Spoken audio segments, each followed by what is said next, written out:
Anong sikreto para magkaroon ng peace of mind?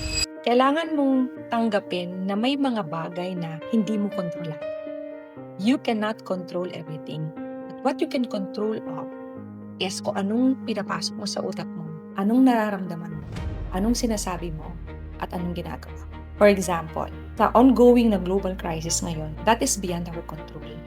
It's okay to be sad, it's okay to feel pressure, it's okay na magpanik ka. Pero, kailangan mo din mag-isip, ano ba yung pwede mong magawa to address this? Pero to be honest, kung nakasurvive tayo ng pandemic, itong global crisis na ito malalampasan din natin.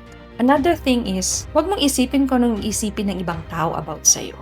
Kasi if you always listen, or kung nagmamatter sa'yo, or nung tingin nila sa'yo, you will start questioning yourself. May mali ba sa akin? Mali ba yung sinabi ko? May mali ba yung ginawa ko?